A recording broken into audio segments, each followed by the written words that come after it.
It's the tradition that paints one half of the state in bright orange and the other half in crimson and cream.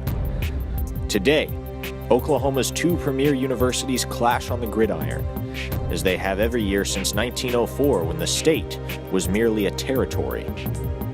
If you're looking for the game day show that brings you closer to the heart of the rivalry than any other program across the nation, you've come to the right place.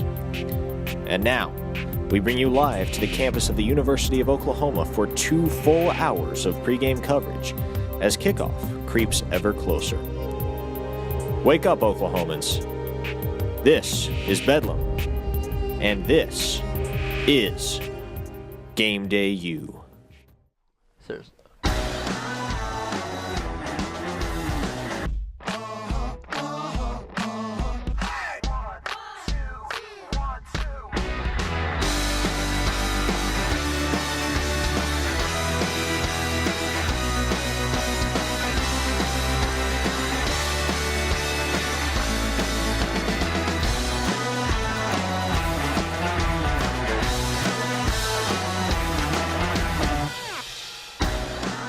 Good morning, college football faithful, Sooner faithful. Today is Bedlam. Welcome to GamedayU. I'm your host, Joseph Quinton, and as always, joined by Josh Calloway, Madeline Roberts, and Colin Kennedy. Guys, it's a brisk, cold November morning. It's cold. Get out of here with brisk. It's cold. You're right. Madeline's got a hood on. I don't know what's going on here with all of our outfits, but hey, we're making it 24 degrees outside. How are you guys doing? Oh, great. I cannot wait for this game. I can't wait for this environment. This is going to be a whole lot of fun, and I got to tell you, there's going to be something special happening today. You don't light up the stadium behind us red for 36-something hours, and you don't do anything about it in the game. I can't wait for this environment. It's going to be a whole lot of fun. I thought I lived in Oklahoma, not Alaska. You're being so dramatic right now. That's why I'm dressed like this, because it is freezing outside. R.I.P. all the penguins that Madeline kicked is on the way here. I kicked a few because there were some outside. It's a bummer. But going to be a good game even if it's freezing cold right now. Hey, I hope so. Callaway, what's up?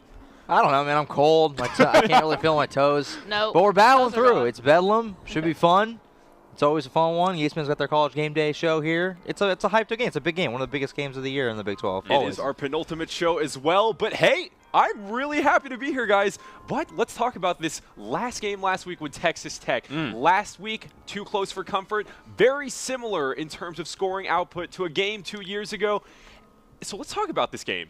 It was very close, and OU could legitimately have lost. Josh, you were talking about this to me earlier. Their defense, OU's defense specifically. What did you see in that game, and what were you most concerned with? Yeah, I mean, I'm on a hill that not a lot of people are standing on. I'm defending the defense because, you know, I said it right after the game. I said at halftime of the Texas Tech game, I felt like the defense in the first half was put in a lot of really tough spots. A couple early turnovers. Texas Tech got the ball in Oklahoma territory several times. And, you know, yeah, they gave up 31 points, but they had an interception in the end zone that got called back on perennial model. That was a brutal call. I mean, anybody with eyeballs knows that was a horrible call. That should have been a turnover. So, I mean, that takes it down to 24 at half. And then, like I said, they got the ball at like the 4 one time, and then in Oklahoma territory at least one other time, maybe 2 more times. So, I thought the defense played okay in the first half. In the second half, they only gave up 15 points. I mean, that's not bad. You know, that's plenty fine against Texas Tech air raid offense. So, I felt like the defense played a lot better than 46 points would seem. And so I think the defense is still trending okay. I don't like the connotation that they had like this huge setback last week. Because I don't feel like they did. I feel like they played okay. I feel like they played good enough. It's what we always say in the show. Just play good enough. You don't have to be good. Just good enough with Kyler Murray in that offense. I thought they played good enough. And so, I mean, we'll see how they do go down the stretch here. Got some more tough tests today. Of course, being West Virginia down the line. But I'm just as optimistic about the defense as I was after the last 2 before that. And I don't think that was like a big step back. Not everybody agrees with me on that. Earlier this morning, what you said, good enough is good enough for the College Football Committee. So, hey, it might be enough to ride it into it if a lot of things go their way. Yeah, that's what's frustrating. I feel like that game's going to be used against them a lot. You know, it's like Texas Tech got 46 on them, you know, and that's something that I heard several times, you know, same old defense from OU this past week at Texas Tech, so maybe they're not faced like we thought. And it's like, that's frustrating me because I feel like it's a misleading stat total. The total yards didn't reflect 46 points. Right. You know, so I don't know. We'll see. Okay. Madeline, completely different point. The game started off very rough for OU. Kyler having 2 very quick interceptions, giving Texas Tech amazing position to take a lead on the Sooners. but they stuck it out, didn't they? That's right. What stood out to me was just the resilience of this team. You know, going down 14-0 early, it's easy to panic. It's easy to be like, wow, we're on the road. We're in the toughest environment that we've environment. played in all year. Unbelievable. By far. We could talk for hours, I think, about just how crazy that game was, how crazy the crowd was, how crazy Lubbock was in general. But, I mean, especially if you're Kyler Murray, you throw those 2 interceptions. And, by the way, after that first interception, which was, you know, sometimes, you know, it's just bad luck when you throw an interception. You know, someone in the secondary makes a good play.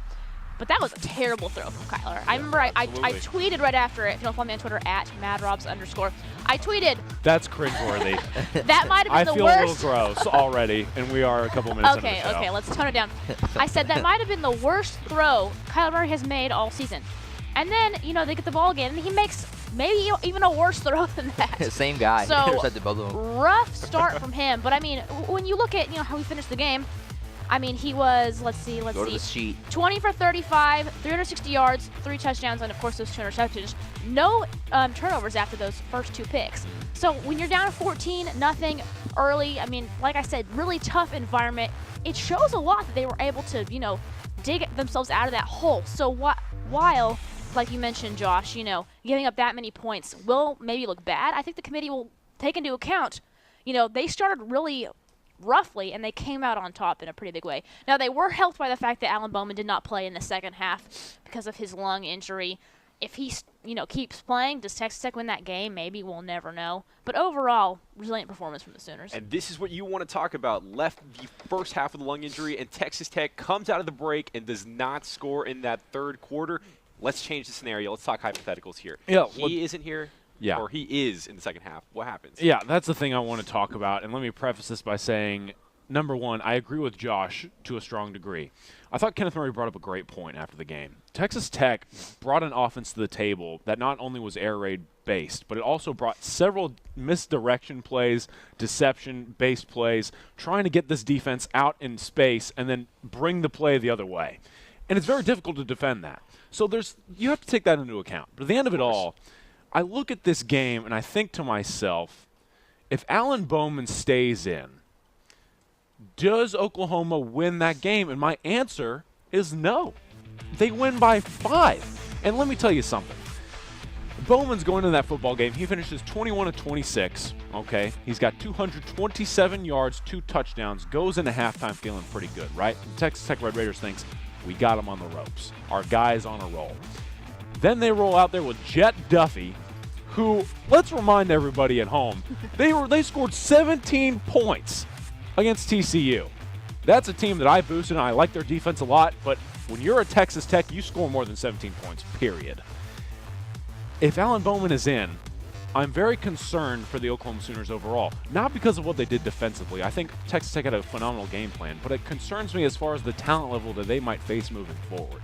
When Will Greer steps on that football field in Morgantown, I don't care what defense you draw up. If he plays a better game than Alan Bowman, and that was a great game, 80% completion overall, a little bit more for Bowman, if Greer plays similarly to what Bowman provided, I don't care what you do. I don't care how good you are on defense. They may lose that game and really lose their chance at a playoff spot. It's concerning to me overall. I think they're getting better defensively as the season rolls on.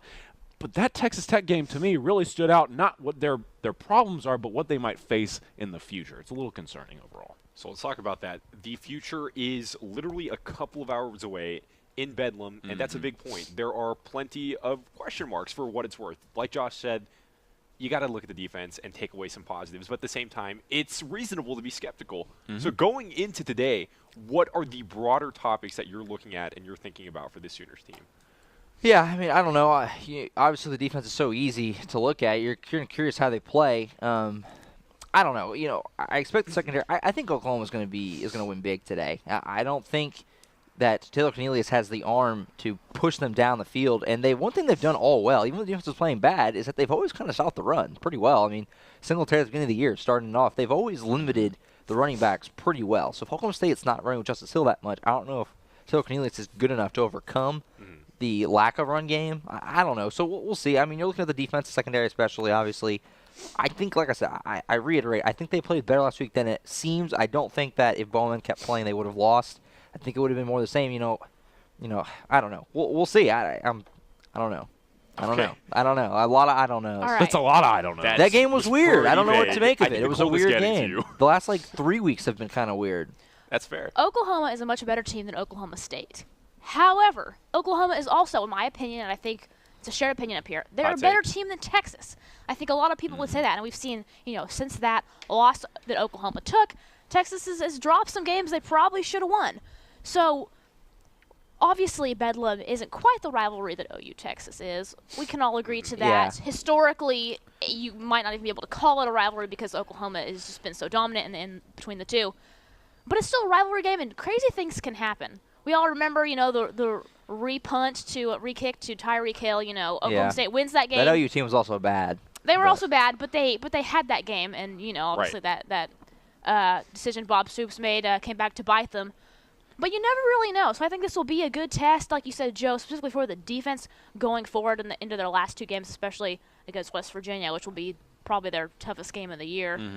As I said at the beginning of the season, as I predicted. So I said Texas was the toughest game of I the year. know. How'd that work out? Madeline has you were plugged right, you herself were on right. Twitter. She took my storyline, and she's bragging What about storyline herself. did she take? And we are probably 7 minutes into the show. I didn't know that was your Looked at it, storyline. She was Looked at like, a if Alan non-watch. Bowman continues to play, do they win the game? we And I'm talked like, about this. oh, does Texas Tech win the game if Alan Bowman stays in? I Oh, didn't that's- read that's that tough. prior to this. I'm sorry. All right, Hot here's take, what I want go to ahead. go. I want to go with this, and I want to open this discussion up because I feel like it's going to take an interesting turn. All right. We're going to go into storylines about what's going to happen on the field a little bit later on in the show, but I just want to look at this from a broader perspective. Bedlam in this state for so long, since we can really remember, has been a rivalry that has defined the state of Oklahoma, right? It's a game that the entire state of Oklahoma rallies around and focuses in on. I'm from Texas. I don't really care.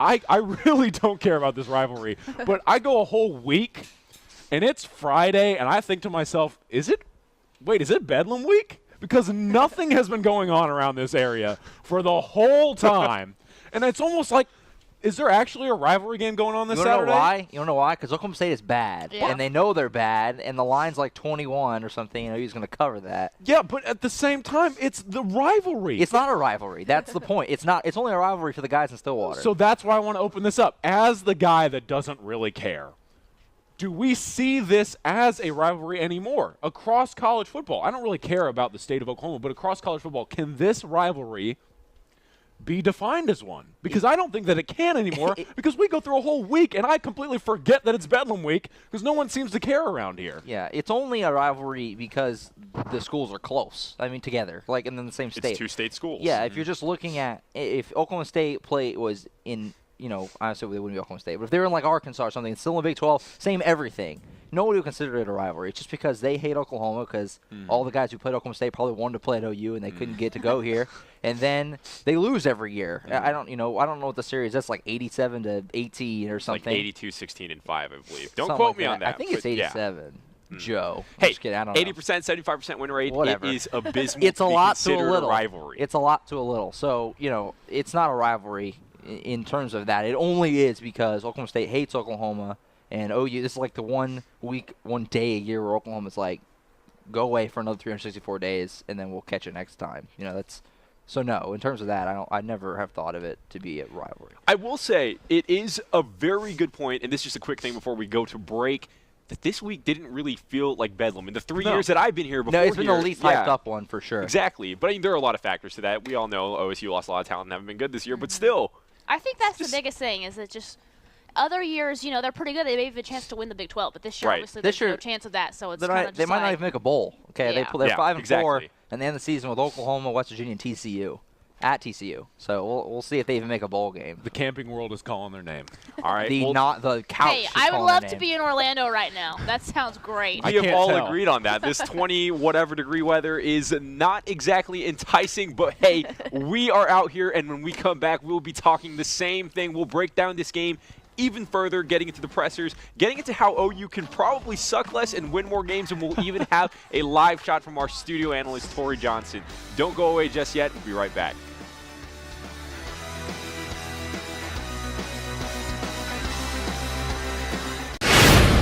Welcome back to Welcome back to Game Day U. Whoa. We are live on top of the Devon Energy Center at the University of Oklahoma right now. Thank you guys for sticking with us.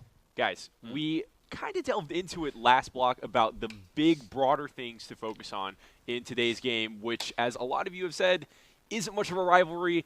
And to reiterate, Josh, I'm going to let you start because this seems to be one of your main points this year. Your thoughts on OSU, their players, everything. What's up? Oklahoma State is bad. All I've done it right. a few times this year. Madeline, what's with up? the games. It's like UCLA, TCU game. There's been a couple times where I've really gone in on who OU's playing. I'm going to do it again today. Oklahoma State is bad. I think Taylor Cornelius is bad. I can't believe Taylor Cornelius even still starts. And Colin's been with me on that all year. You're with me, right? Yes, I am. Why Taylor Cornelius has got literally their first game they played Missouri State, and they won that game by like 30, and I was like, this ain't it, Chief. Taylor Cornelius should not be starting for this team. No. They have a chance to be good. They have talent. Jim McCluskey literally said, I'm not even going to play here if Taylor Cornelius is going to be the quarterback. So Is that what he said? yes, exactly. He said he wouldn't get in the ball. Well, then And that's because Taylor not, Cornelius that's, can't throw it to him because that's he's got not a what he noodle. said. Fake news. That's not fake not what news. he said. I'm connecting the dots. That's not So- what That you is not said our he job. said it. That's That not is what not he our said. job. I said that he said that he wasn't getting the ball. No, that's not. Okay, whatever. Run that tape back. Anyway, what was I talking about? Oh, anyway, I think I'm curious to see like the environment of the game because, like you said, it hasn't really been that hyped up all week. No. But then OU's been doing like these Crimson video things. The sun is in my face. The Crimson video things, and I'm curious. Thank you.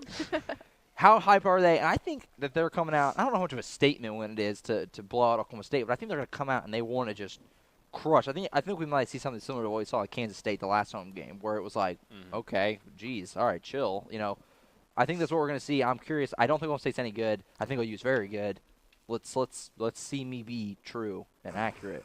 Okay. I hope so. I mean, you say this, I would say at least like half the time, the word bad, awful, trash, garbage, bum, something along these lines is said about a quarterback, running back, or team How many in bad general. quarterbacks has OU played?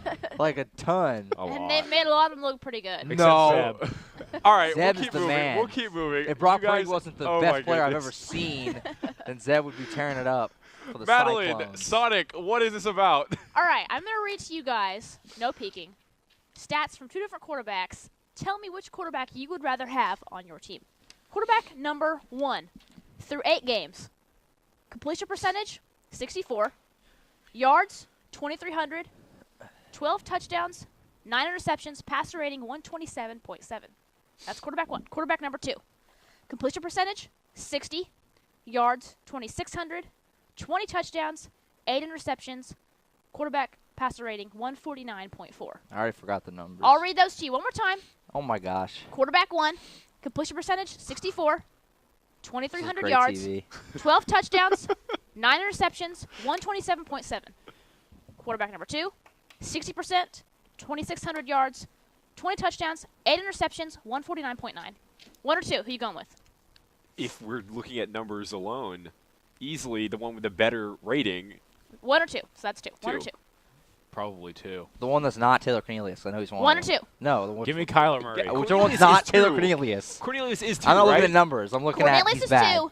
Baker Mayfield's first-year starting quarterback is 1. Okay, Taylor Cornelius is a ninth-year senior. Taylor Cornelius That's not the same thing. Yes, Taylor Cornelius is 23 years old. Baker is 23 years old now. But it was Baker's first year as a starting quarterback in college football. It's Taylor Cornelius's first year as a starting quarterback in college football. Has he been phenomenal? No. Has he been pretty good? Yes, he's been pretty good based on these numbers. I want to walk off the set. Mic him. drop. Taylor Cornelius Get is him. terrible. Mic drop. All right, Okay, whatever. but who were their first 2 teams that they played this Yeah, year? how I would much say, is that Baker hollow played numbers? in Knoxville. I'm not one of his saying, first- you know, South Alabama or whoever they played. South Alabama, Missouri State. Missouri That's what's State. boosting these numbers. And they haven't played Still. OU or West Virginia or TCU yet. all but, of okay. all of Madeline's research, and Josh just went. Okay, I'm done. real quick, what Yeah. do you got to say? Okay, real quick, I'm going to go into this. RQ. I think we look at Taylor Cornelius. Obviously, there's questions about whether or not he's good. I don't really care because he's it not. doesn't He's matter if this defense doesn't step up. Now, we talked about it earlier. I think they're getting better. The problem is I think the scheme needs to improve a little bit. They're too base. They're too simple. Right now, they're Okay. doing a bend but don't break. Right now, they're trying to keep everything in front of them, nothing behind them. They're giving up chunk yardage in the front, and then eventually teams are able to drive down the field and score. You have to try and get a little bit more aggressive, especially in this environment. If you're able to apply pressure to Taylor Cornelius and he can't get the football out, especially because he's so big and his shoulder pads probably weigh 30 pounds. If you get to him, he can't get the football out, then that creates issues. If they continue to play this style of play, I feel like it could play in Oklahoma State's favor and eventually potentially give them a chance to make this a little bit more interesting than it should. Simplicity is a good way to describe what's been going on right now. It is a good point. But, as always, the coaches and players, though a lot of bulletin board material, had a little bit to say about that this week. Hate to hear the news about their quarterback, going down, but once the backup came in, it kind of made them one-dimensional. And so that obviously, helped us, settle in a little bit more as a defense. So I feel like overall, the coaches in the halftime, they're doing a great job of getting adjustments in, stuff like that, and we're just taking that and, going with it. Our team stayed in it, and kept swinging, and that's probably the thing I'm most proud of from that game, and ultimately the reason we won. We made a couple penalties on Saturday that just, we can't do going forward because, you get beat playing better teams. But, yeah, I think it was a good learning experience for us. You just got to learn to control those moments.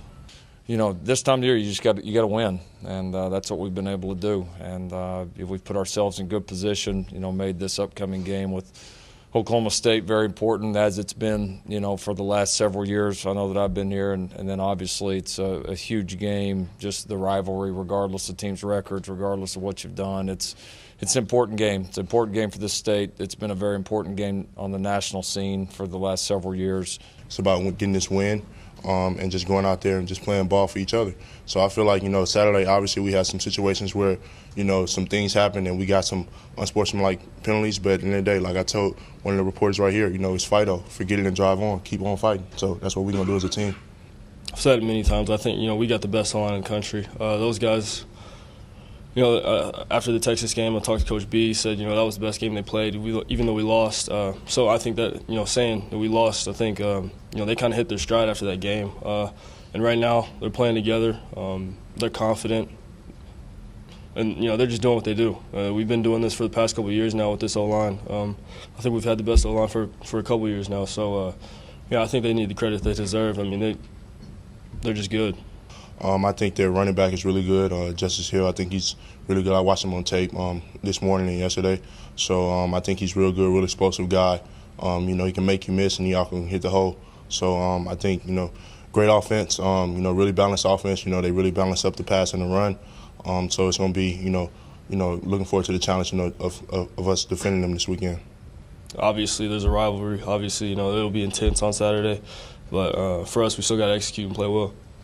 You're playing those guys, you're going against a really good team. I mean, I've always felt that in all three. I mean, the team is really coached up. There's really good players. You feel the intensity of the rivalry.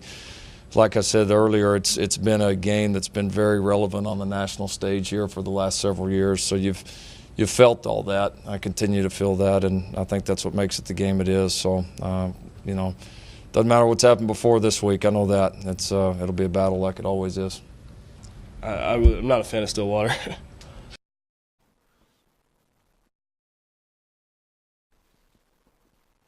All right, this is it, guys. Let's talk about this. You were talking about this earlier, penalties, discipline, and a little more, that's a bad way to put it, less simplicity. So what did you think about that presser? What were some of the things that stood out to you? Yeah, I think that they address an issue that definitely needs to be focused on in this football game specifically because, look, we talked about it a little bit, but we can expand on it.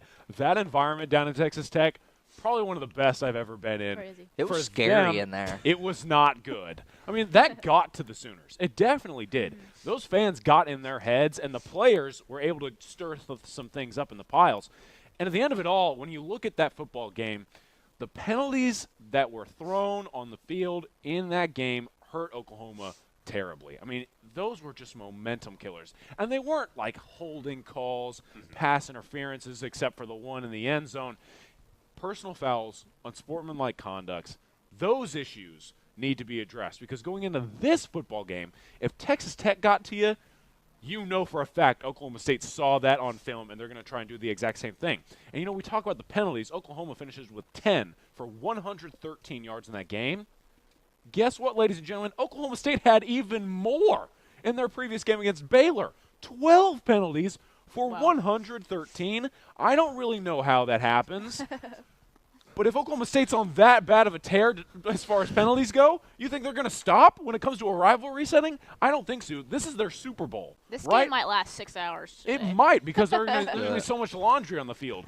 Oklahoma needs to get that addressed. They let that environment down in West Texas get to their heads. And Oklahoma State knows now that they can potentially get back into the heads of Oklahoma players. And last time they came here, they did that to a degree. So looking at this, if they did not address it in practice, they definitely have to focus on it during the game, because if Oklahoma State can get into their heads, that's what gives them a true chance, is making sure that Oklahoma is off of their game. Hey, it makes sense being a home game for OU. Don't have a lot going for you, so we'll have to see how that plays out. But dang, I didn't realize that OSU had more than OU last week. It's crazy. Against Baylor. All right, it is what it is. Yeah. Madeline, what's up? I would say two things stood out to me. One, what Lincoln Riley said is kind of what I talked about, before the break, OU's resilience. He said, our team just kept swinging. That's what you got to do when you're down, in a tough environment like I talked about. I mean, you just got to keep swinging. You just got to keep going for it.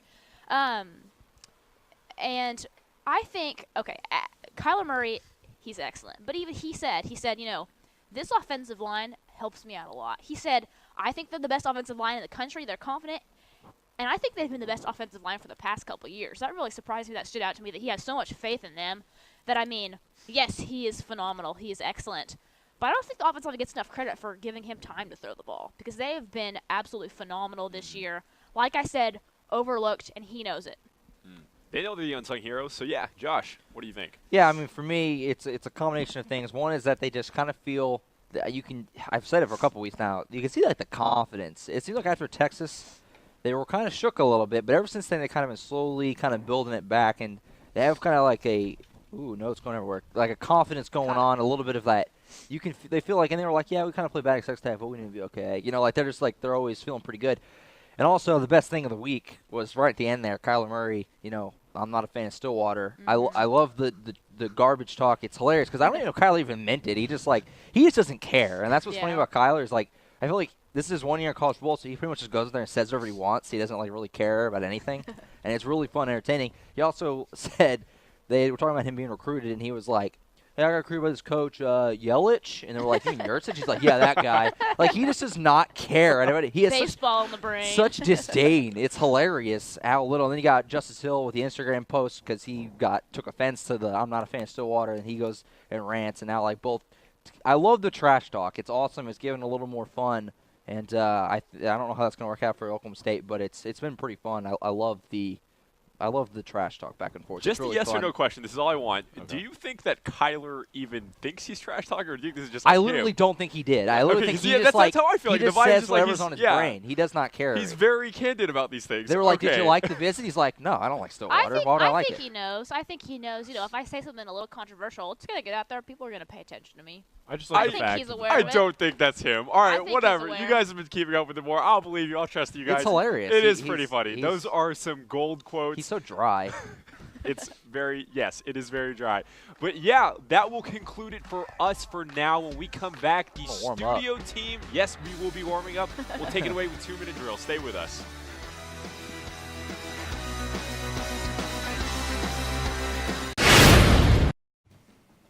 Welcome back to Game Day U. We're in the studio and we're warm in here despite how they're feeling outside. I'm Lauren Linville alongside Spencer Royce, Sam Brown, and Kyle Payne. And we are ready to talk some national stuff here, get a little bit away from Oklahoma for now.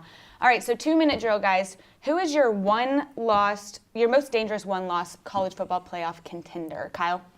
Right now, I think that it's definitely Michigan. I think that they lost first week against Notre Dame, but after that, they have looked unstoppable, and it all really starts with the defense. I mean, they, statistically at least, have the best defense in the country. They are averaging just under 200 and allowing just under 215 yards a game. They haven't allowed 2,000 yards all season, and I think that that's something that you have to pay attention to, because what offense wins games, defense wins championships, and I know the trend in college football is for shootouts or whatever, but if you're only allowing 7 or 14 points a game, usually that puts you right at where you need to be. I think Shea Patterson has turned into the quarterback that Harbaugh never seems to have, and Karen Higdon has become one of the best backs in the country. Only one game this entire season he hasn't had 100 yards, and he had 140 and 130 in their last 2 weeks in blowouts against Penn State and Michigan State. I think that they have a chance to continue to dominate. I mean, three wins against ranked opponents in a row, and they just aren't slowing down for anyone. OU could really use for them to lose, but I don't think that any team in the Big Ten is going to be able to slow them down. Yeah, you talk about their defense. It's one of the years where you really wonder whether Alabama really does have the best defense in the country, just because of all those weapons that you talk about, Devin Bush and Uche on the outside. Really a solid team overall to kind of make up for the inconsistency that you've seen on offense this year. Yeah, and you said offense wins games, defense wins championships, and they kind of have a little bit of both this year. Yeah, definitely. So hopefully. And usually the problem with Michigan is that they don't have an offense. And seeing them, they just whooped that's Penn why State. Ohio 42-7, that game was brutal. insane. That's why Ohio State always runs through the Big Ten, because they usually have both. And now you can see what a Big Ten team can do if they have both those threats. What do you got? Yeah, I'm going to go to the team below it, the team that Alabama might play in the they are playing in the SEC championship game. That's Georgia for me. I think they're the best one-loss team just because of the balance that they have all around. They're similar to Michigan in the fact that they have a very good defense, lots of weapons, guys like DeAndre Baker on the outside, and on the inside they've got a very solid linebacker group. But this offense is rolling like it was last year. Jake Fromm picking up where he left off last year. 17 touchdowns, only 4 interceptions this year.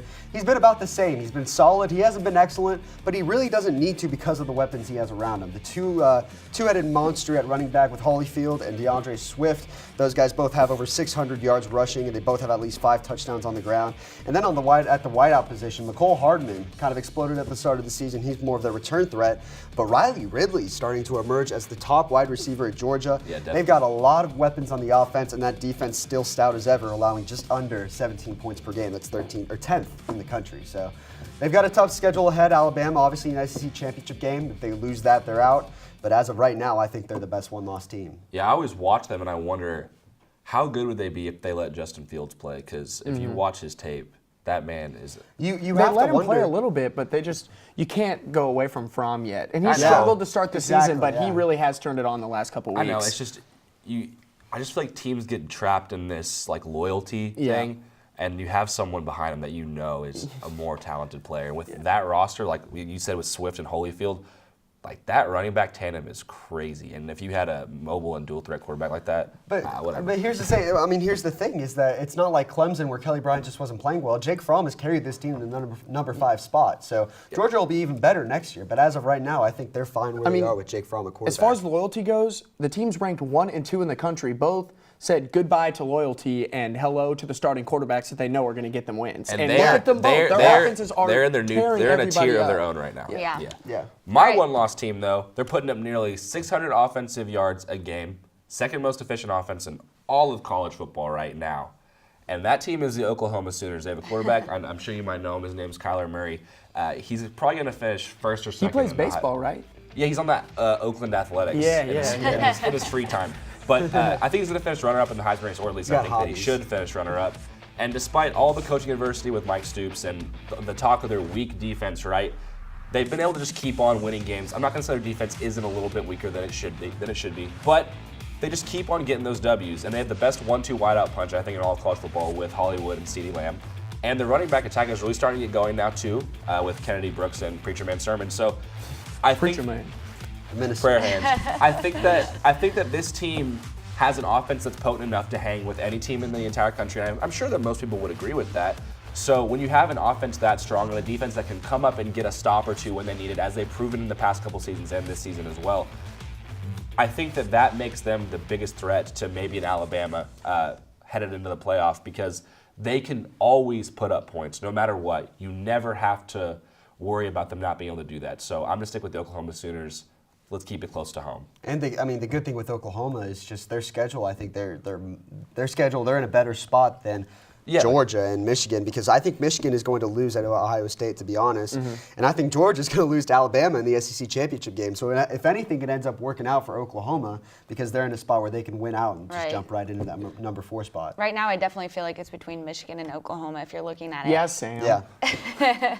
Georgia. I mean, I had to pick the one right in the middle, so I figure I might as well go for it. Well, yeah, but the thing about Georgia hasn't looked as good as they did last year. That's a fact. The thing about OU is that while all these teams look like they're probably going to lose, OU's going to finish the season at West Virginia, huge game, and if they win that game and win it convincingly, that is huge for their college football playoff That's what's resume. happened to them the last couple seasons when they dropped that game early and they managed to sneak into the playoff like they did last year. They lost early on in the season, and they just had big win after big win after big win, and they started winning convincingly. So that way, at the end of the season, the last thing that the voters got to see was a great OU team rather than them dropping a game late, and they're like, well, they were great all year. So it's good that they always turn it on at this time because it really helps. Championship, no But what's holding them back also is the fact that their schedule just isn't as good this year as it was last year. No. Yeah. So tell me what you think a little bit about West Virginia and Washington State and how they're looking right now, sitting in the. I think it's hard to take Washington State seriously, for being the honest. Pac-12 has struggled all year. Yeah, the Big 12 or the Pac-12 has struggled all year. I don't think they'll have the respect of the community to get in, even if they do end up going undefeated. Because if you look at their schedule, their marquee wins are against Oregon, who's now unranked, and Stanford, who's now unranked. In their championship game, if they'll probably play in the Pac-12 championship game, they'll play either Utah or USC. Those aren't two teams that really pose a threat to Washington State. And so in that regard, you look at the end of the season, they might not even have a ranked win on their resume. Yeah, so. Washington State, I mean, obviously credit to Washington State for being that good this year and just continuing to win their games. I always hate knocking teams for having a weak schedule. Like, yeah, you have a weak schedule, but it's not their fault that all the teams are playing this year aren't that good. Like, they're just winning the games that they're supposed to win. But you can't look at them seriously right now, especially with the one loss already. If they were undefeated, maybe a different story. But they're in a conference right now that's, I think, the worst Power 5 conference in football, and it's not even close. And they already have a loss, so I just don't think you can look at them. I mean, yeah, they can sling the rock. They score a ton of points, but, I mean, we've all said it. The Pac-12 is weak, and you can win out in the Pac-12, and it's impressive, and they've had a great year, and I think it's going to help with recruiting in the future or whatever, but I just don't think that the committee will even give them a chance to make it into the playoff. No. I think West Virginia's in a pretty solid spot, though, and I know we'll talk especially about. Especially if they beat Oklahoma. I know, exactly. and you think about it, especially if they beat Oklahoma back-to-back. Right. You know, at home and then again in the Big 12 championship like OU did last year. They're in a much better spot than people think. They could win out and easily get in. Yeah. I mean, if Michigan goes down, Georgia goes down to Alabama, as I probably give a 100% chance they do. West Virginia wins out, beats OU twice.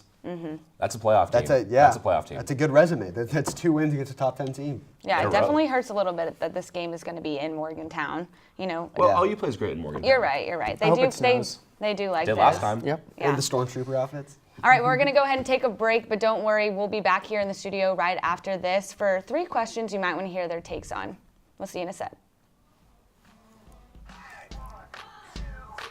7, 18, and 7. If you're a fan of Oklahoma football, you know exactly what that sequence of numbers means. The annual Bedlam game between OU and OSU highlights the dominance that is Sooner football.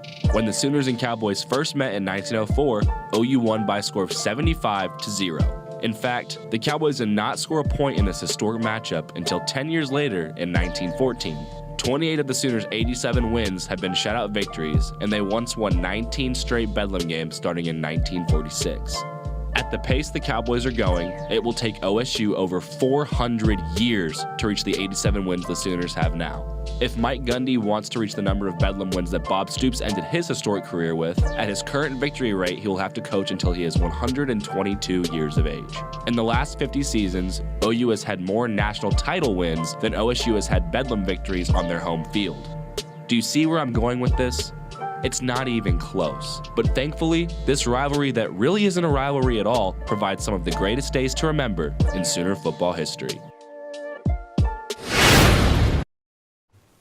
Well, you know, despite what I said a couple of weeks ago, that one did not disappoint. And it's good to know that Spencer can do some math for us. Yeah. That was some good math. Did you need a calculator for that?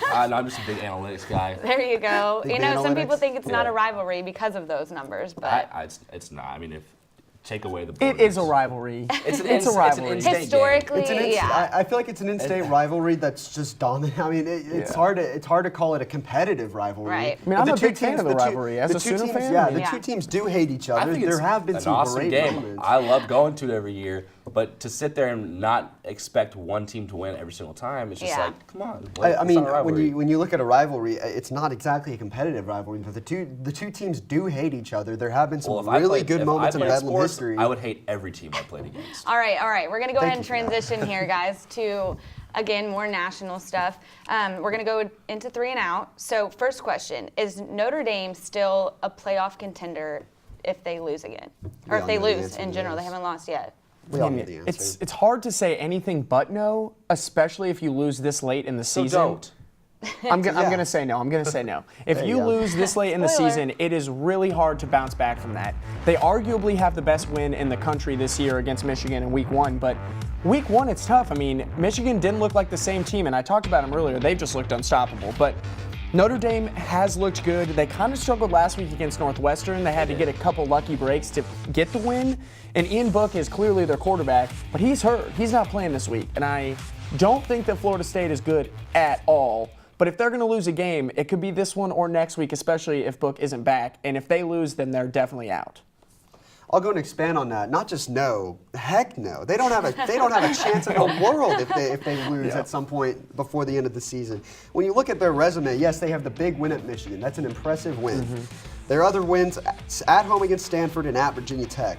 They've struggled at home against Ball State, at home against Vanderbilt, at home against Pitt, and then last week at Northwestern. Like you said, Ian Book's been impressive. He leads the country in completion percentage, just over 75% of his passes. But like you said, he's not playing. Brandon Wimbush is battle-tested, but clearly not the better quarterback. So this is the week where we see if the team actually believes in him, because they were like, goodbye, we're so glad Book's playing, and now he just gets thrown back in right when they need to win ball games. In the games that you mentioned that they struggled, Wimbush was the quarterback for 3 of those 4. Exactly. And you look on top of it, they don't have a title game to boost their resume. No, exactly. Season. They don't have one. I don't know if you guys can see. Oh, you want to know the percent chance that Notre Dame has if they lose a game? That's a 0. Kind of looks like an O though. Spencer's really good at math today. And numbers. 0. They have looks like a heart. They have a pansy schedule. There's not one good opponent on it really so far. They're not going to really play. I did right. They're really not going to play a great team the whole season until the playoff, and then I think they'll get blown out in the playoff when they get there. But let's not jump the gun on that. They have no conference title game. You already said it, and the only way Notre Dame ever makes it into the playoff is with an undefeated season. So there's really nothing to worry about with them. Win out, you're in. If you lose, you have 0 chance of getting in the playoff. You will not make it. So just win your games. That's the only thing that can be said about this. We talked a little earlier about how it's not teams' faults when the teams that they play aren't good. But, I mean, at the beginning of the year, you had to expect that Virginia Tech and Stanford were going to be better than they are. And wins against those 2 teams before the season started looked like top-notch wins. But now it's just like, whatever, you beat Stanford, you beat Virginia Tech. They do have the best win in college football this season. Definitely. They do. Yeah, I mean, you could argue that Alabama beating LSU, but I don't even count that as a game. I don't even look at them as being a team in college football. Like in the schedule and everything in the stats. It's just they're not even in the same universe as everybody else. So it's like, the college football season and then Alabama season. Final point before we move on. Even when you look at Notre Dame, people take into consideration the eye test and stuff. If you look at Notre Dame, they don't really pass the eye test all that well. They don't look very dominant. They look like they kind of squeeze by a lot of teams. Their defense is good. They've got some good playmakers on that side, especially on the defensive front 7. But on offense, it's just not there, and you don't really see this team dominating come December, come January. Why don't they join a conference? Because it's easier if you win all your games. I think that they're not all very good. All right, we got to move on. Question 2, which conference championship matchup would you like to see and why? I want to get mine in before someone steals it, because this is going to be the talk of the town. You already stole one of my West things. We'll talk conference about this. title game. Wow, Utah State, Fresno State. one of the highest scoring offenses in the country versus one of the best scoring defenses in the country. Utah State this year, 450 points through 9 games. They have 55 points 5 times, including 73 and 61. Quarterback Jordan Love has been a beast, 2,200 yards and 19 touchdowns. And there are 2 starting running backs, 20 touchdowns combined. And on the other side of that, Fresno State, they've allowed 110 points all year, including 36 in their 5 conference games. 3 of these conference games, they've only allowed a field goal. And I know the Mountain West is stacked. We all know it. You're selling me right now. Those games I'm convinced. are really good games join the Mountain West They have a Conference really pretty good soon. quarterback too, and Marcus McMartian. That's a good name. But both of those quarterbacks, that could be a quarterback duel. And if Fresno State's offense gets rolling like they have, along with Utah State's, who hasn't been slowed down the entire season, I think that game could be a barn burner. What inspired this, Kyle? I just didn't want to go with the SEC because we don't know that game. How's McMartian spelled? MC. Capital M, Is it spelled lowercase like C. McMartian? We're turning Capital into Madeline and all over there. A-R-T-Y-O-N. Darn, I wish it was Y-I-O-N. I wish it was All right, McMartian. moving on. Yeah. Sam, let's I mean, hear it. you talk about a quarterback battle. How about this for a quarterback battle? De'Aaron King and Mackenzie Milton. I'm going to the AAC Some where I'm names looking right for. there. Yeah, those are some names. You think Marcus McMartian, that's a name? Mackenzie I think Milton. they're all names. Those are all names. Funny how that works out. I'm going to the AAC, UFC in Houston. You want to talk about a quarterback duel and you want to talk about offense. No, this I game don't want would to talk be about all. This game would be all points, nothing but it. UCF third in total offense with Yeah, they almost are. 550 yards per game. UCF, meanwhile, sixth in scoring offense. Houston's fourth and fifth, respectively. These are two teams that can light up the scoreboard, two teams that can tear it up. De'Aaron King slowly working himself into that Heisman race. He's got over 3,000 total yards and 42 total touchdowns for the season. UCF under Josh Heupel, former Oklahoma offensive coordinator, been a more balanced kind of team. You saw Mackenzie Milton probably take about 2/3 of the offensive workload last year. This year it's been pretty split, half and half between the passing game and the rushing game. So both teams very dangerous on offense. It'd be fireworks all around. Who doesn't want that? I mean, whatever they do, they score. Whatever So, they do, they score. It'd be a fun game. UCF is so fun to watch, dude. Hope they make the Spencer, playoff one day. you're the biggest UCF fan. If it's not this year, then it might never happen. So. Yeah. All right. All right. My favorite part is just All right, watching UCF at let's number hear 10 Spencer. every single week. Mine, I want an OU Texas part 2. Oh, Not because I'm a little bit upset about how the first one turned out, and not because I think that it should have had a different result. I just think OU would clap them right now. Just Oh, just absolutely like that. clap Quick them. and easy. It's a revenge game. Best rivalry in college football. Not a smack, it's a OU can clap. clinch a playoff berth if they win that game. The horns down controversy right now, how it's just making all the players on the team That mad. is so funny. I mean, That is so that's watching funny. that That's getting unfold has bigger been- and bigger by the day, so it's going to make the rivalry even stronger when they play again. And since they met at the beginning of October, OU scored 50-plus points in every single game, and Texas has lost twice. So one team's trending upward, the other team's trending downward. Downward? Downward. Downward. Been a big Tweet at me, Downward, Sam. yeah. been a big math guy today. Up, down. Those are opposites, different directions. You're so smart today, I think Spencer. that OU would absolutely destroy Texas in that game, and I want to see it happen again. I want that rivalry twice in one season. That'd be incredible. The amount of gotta Texas say- people that are just so overhyped about this right now. Oh, well, we beat you, we beat you. I'm like, well, you look terrible. So, Yeah, I Lost to gotta OSU. yeah. I gotta say, watching Texas Texas people complain all week long about people throwing the horns down, it's just peak Texas. That's just beautiful It's to like watch. that's been happening since the horns down thing started. Ever. I mean, every person who doesn't like Texas throws horns down any chance they can. And Tom Herman after the game saying Will Greer celebrated early because he had gotten a 2-point Pretty sure conversion that's to win the game with 2 seconds left. Right and he was after excited that for his throw, team. I mean, right after that, just right running after up, the oh, dot that was that he beautiful. threw. Yeah, that was yeah. Pretty sure that's a penalty. I don't know. I might want to check the I might want to check the rule book. I might have to shore up. We sure like to brush get up off my on rules. tangents in here, don't we? Just like they do on the remote team. But just let's about move that. on Yeah, to but our it's more fun third about and it. final question. Does the Big Ten, quote unquote, suck? Well, I start my video, so I'll wait to talk about it until the video starts rolling. But it starts with some really bad plays from the conference this year, and I think that it starts with Nebraska, and people thought Nebraska was going to be good. Wrong. I didn't People think- thought I didn't think Wisconsin that. was going to be good. Wrong. Wrong. Aside I from thought Jonathan that. I saw Taylor, that. aside thought from that, Jonathan yeah. Taylor, here's the video. The Nebraska kicker, that is so bad. Kickoff, it went backwards. But I think even Ohio State has Fumble. struggled. I mean, they lost to Purdue by 30. And I think aside from Michigan, who has been a stellar team this year, the conference overall has looked bad. And especially on the other side of the conference with Northwestern probably representing the Big Ten in a conference title game. I mean, As it should be. What a threat. when the season started, Wisconsin started yeah. what, 6th? I mean, and it's Yeah. just they've just have looked so bad all year. Hornibrook is not a good quarterback. No, he's not. But aside from He never Jonathan has been, Taylor, though. that team has really struggled. And Penn State last week, 42-7 they lost. I mean, that is insane. Trace McSorley has struggled too. All these teams Josh's just Heisman pick. all these teams started Heisman the year pick's with looking such high real good. expectations, and the conference has just went flat. Josh's Heisman pick's looking real good right about now. He'll probably Yeah. stand by it still, knowing him. He's still good. He's still going to make it. He's going to make it to New York. It'd be ridiculous. It's outrageous if he already doesn't. bought His plane Heisman ticket. moment is now, man. His Heisman moment. today against Wisconsin. I'm going to agree. Honestly, if we're being Sorry, real, I don't Josh. think either conference is very good. But when you look at the college football playoff perspective of things, the Big Ten has at least 2 teams that have a shot at getting in. You've got Michigan, who's obviously number 4.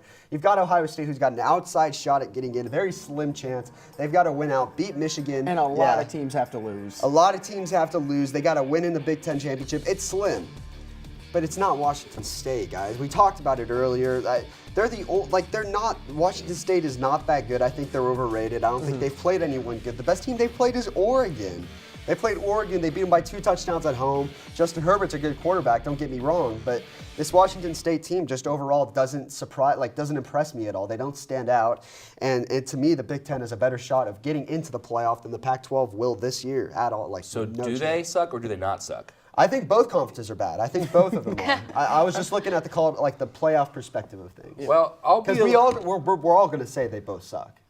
I might be a little bit different today for you guys. All right. Don't say it. The Big Ten does not suck. Okay. They have 4 ranked teams. That's a pretty good number. 1 team's in the playoffs right now. 1 out of 4 teams that make the playoffs. It's pretty good to have one come from your conference, right? Ohio State's in the top 10 as well. 3 teams ranked in the top 10 of the Football Power Index. 3 of the top 5 in strength of schedule are in the Big Ten.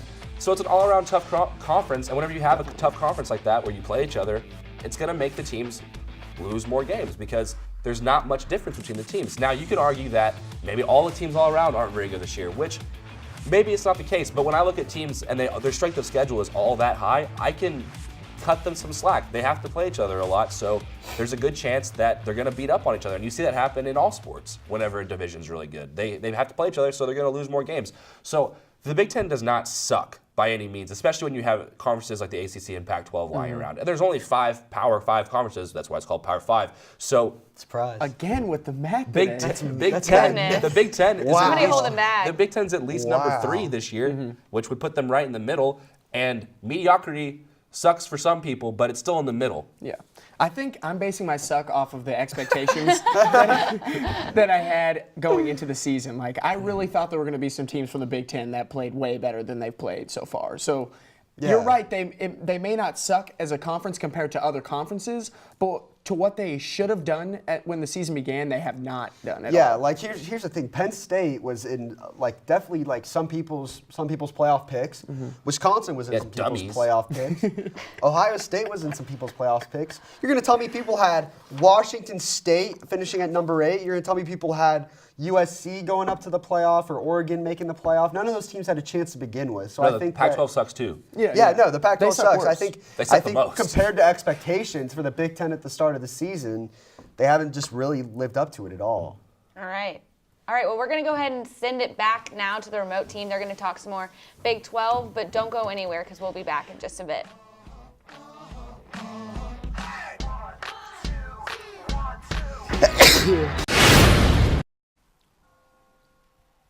Welcome back to Game Day U. Once again, we are out here in the cold, but we are still here talking. Josh, let me give you a quick 10 seconds to rant about Sam Brown's comments in the last block.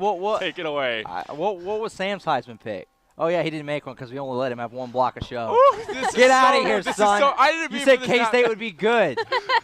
Let's move on. Okay. And Trace McSorley is a better Heisman pick than both Bryce Love and Jonathan Taylor. All right, let's keep going. And nobody gets crap for those. So I don't understand that. Let's talk about some bad players. Josh, you briefly touched on this way back in the first 2 blocks. You mean bad players besides Trace McSorley? All right, we're getting into it right now. We are not going to do this. Team Sam, baby. Team Sam.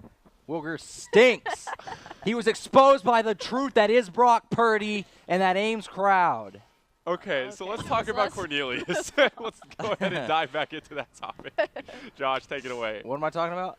What do you mean, what are you talking about? What did you ask me? I didn't hear what you asked me. Cornelius. Oh, yeah, he's bad. He's bad at football. I think it's an opportunity for the secondary to continue to improve. He's better than Baker Mayfield. No, he's not. Taylor Cornelius is 95 years old. 23, but basically 95. So, what is this? He's a 5th year, I believe, walk-on. Yes. He comparing him to Baker is not fair at all with the stats. Baker was a walk-on sophomore at the time, but well, this was at Texas Tech. Whatever. Oh, even better. I thought you meant his first year at Oklahoma. No. Oh, even better. So his numbers at his first year at Oklahoma were better. But yeah, Taylor Cornelius is bad at football. He throws ducks out there. He throws really bad interceptions. He runs at like 1 mile an hour. Yeah, it's an opportunity for the secondary, I think, to really play well. I think you load the box. You stop Justice Hill. As I mentioned, they've stopped the run game pretty well all season. You keep that going, force Taylor Cornelius to try to throw the ball down the field, get some turnovers. Surely he's not going to burn people. I think this is an opportunity for the secondary and the defense as a whole to play really well, because I have made it pretty clear I don't think Taylor Cornelius is any good. Interesting. So. I mean, you say he throws interceptions. He has 8. Kyler Murray has 5. So it's not like, he's throwing 2 picks a game by any stretch. 8 is a lot. 8 in 9 games. I mean, that's not great, but that's not terrible by any means. He's going to throw 1 today. I thought you were going to say like build up for 1. 4. I was going to say maybe 2, but then I was like, you just only get interceptions. I don't think he gets enough credit, but you could also argue that what makes him so, look pretty good is he has a very, very talented wide receiving core. He does. I asked Trey Norwood on Tuesday, I said, are you guys treating this as maybe the best wide receiving core you've seen this season? And he said, absolutely. This team is really good. I mean, Jalen McCluskey left because, he said I wasn't getting the ball enough, and maybe that's partly the fault of Cornelius. But also I think they just have so many guys on this team. Yep. You look at Tylan Wallace, he's been just absolutely phenomenal this One of the season. best. 7 touchdowns, over 1,000 yards receiving. Definitely one of the best in college football. You got Chuba Hubbard, that's a running back. Landon Wolf, Tyron Johnson, Chuba Hubbard, those having a really good season, as well as Justice Hill. Dylan Stoner, Jelani Woods. This team is packed with wide receivers. Reminds me of Oklahoma a little bit, as there's a lot of guys who can catch the ball, so that'll be tough for OU secondary today. Okay, but what specifically are you looking at? Whenever you were talking to Norwood, whenever you were talking to the people in the secondary, when it comes to this receiving core, what are they looking at just in terms of overall gameplay? Yeah, I mean, they touched on Wallace a lot. So a lot of guys said his name. They said, he's the guy we're looking at. He's the main target of Cornelius. But at the same time, you got a lot of other guys. So you can't, focus all your attention on one guy when there's so many guys they could throw in there.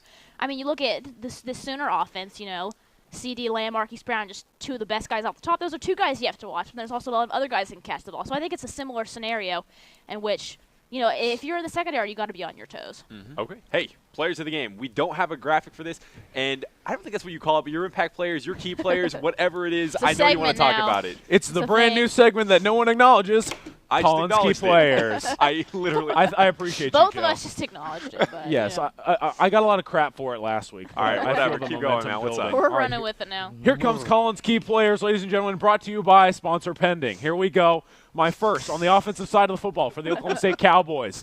I'm going to go with a guy that Madeline mentioned earlier. His name is Tyron Johnson. Get to know it because this guy is very, very good. I followed him through the recruiting trail. Former 5-star prospect out of the state of Louisiana, went to LSU, thought he was going to be an impact player, didn't pan out, obviously because the offense there, as Josh would so lovingly put it, is trash. Now, he transfers. You say that all the time. The word trash is in your vocabulary. It's a crutch. Now, he transfers from LSU to Oklahoma State, and I think he's found kind of a nice fit. Obviously, last year, the receiving core was even more stacked, and he really couldn't find consistent playing time. However, going into this football game, Tylan Wallace is going to get a little bracketology treatment today. Bracket coverage all the time. They'll make sure that there are 2 guys on him consistently. That should open things up for Tyron on the other side, and he is an unbelievable athlete. He can get it done catching the deep ball, mid-range. He can make some plays with his feet. He's also been using the jet sweep game, which I like a lot because he's kind of got this track speed that I really think could capitalize in this football game.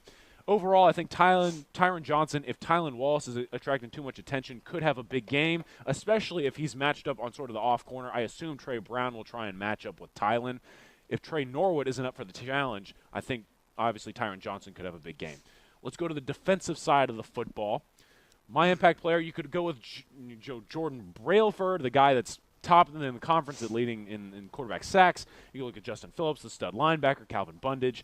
But I'm going to go with an interesting guy. He's kind of on a hot roll. Malcolm Rodriguez, the safety. This guy's an interesting story. He played quarterback in high school, was a champion wrestler, and now he's playing in the back end. And it pans out in the end of it all because he doesn't let anything get by him. He's a very physical safety. He likes to get up and make plays, but at the same time, he doesn't let anything behind him. It's very rare to see a player get behind Malcolm Rodriguez. Knowing that, it will be up to Oklahoma to get behind that guy, and if they can, if Hollywood can get deep past Rodriguez, that will spell plenty of success with the Sooners. I want to see what they can do against those 2. Okay, so I want to go back to the offensive player for all of you guys. This is something we've talked about throughout the entire show, and it is an important point, but what part earlier do you even see OU building off of? You said the defense was very basic. It's just a base set. Like, it's very simple, right? Right. We've talked about that all throughout the show. But, like, for OSU, this team, what are they going to do differently today than they've done in previous games? Yeah. Do you think, like, this has been something that's said in press conferences? What? So Yeah, go ahead. actually, it's a good question. I kind of want to touch on it. We've talked a lot about Oklahoma State's offense. Let's go into the defense a little bit. I think that they have to change their scheme in this football game a lot because they've gone to the 4-2-5 with Knowles now a defensive coordinator. And at the start of the season, they were one of the best in the country, especially getting after the passer. They have dropped off immensely, and a lot of that has to do because people have started to recognize what the flaw is in their new 4-2-5 system. If you run the football against them, they don't have an answer. Baylor only had about 158 passing yards against Oklahoma State.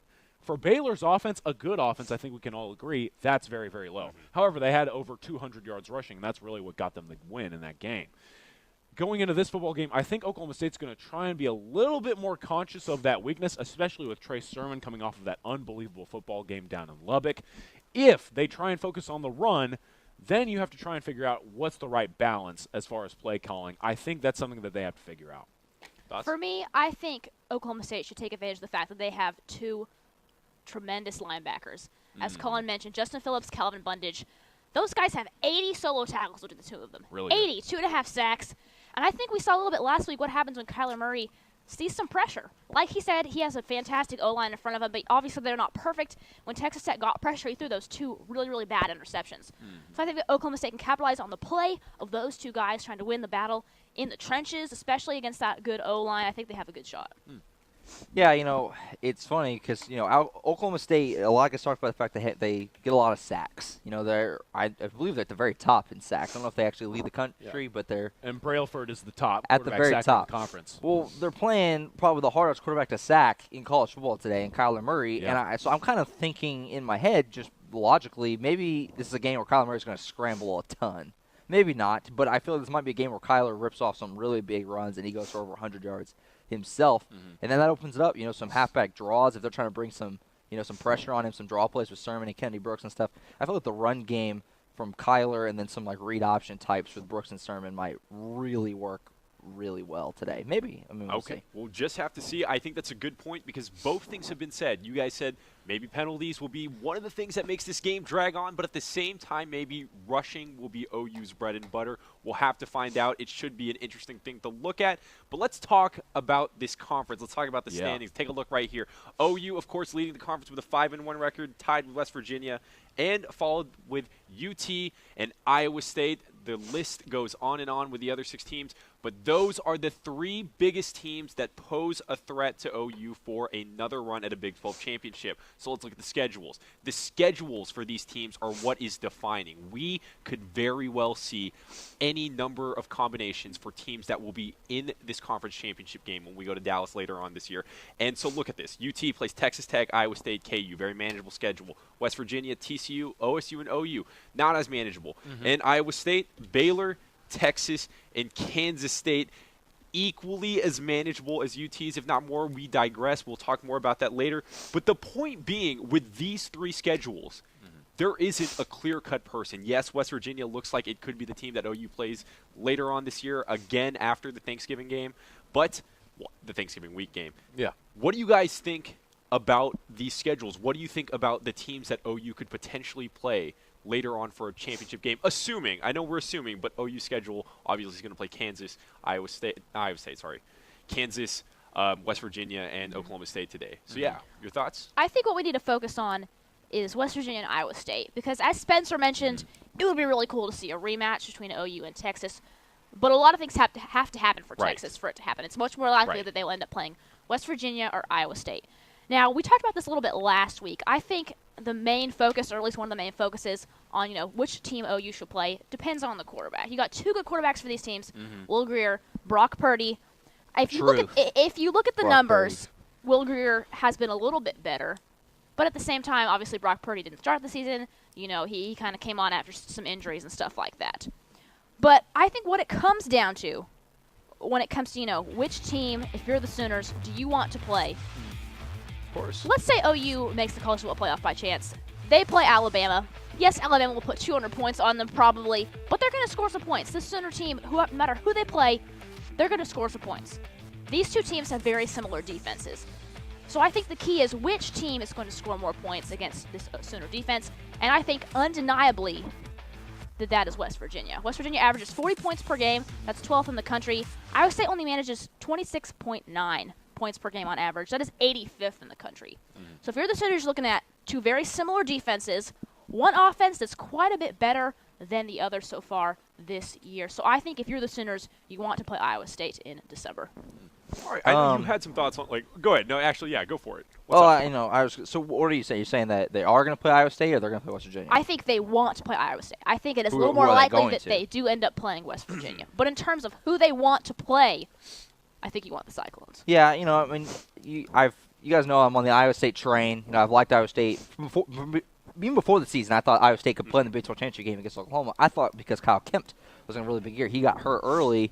Zeb Nolan came in for a little bit. Our boy, Zeb. Our boy. And then Brock Purdy era has begun, and Brock Purdy is the man. And, Brock Purdy and Bowman are guys who I'm kind of looking at as maybe running this conference next year and for years going forward. Those two guys are so good.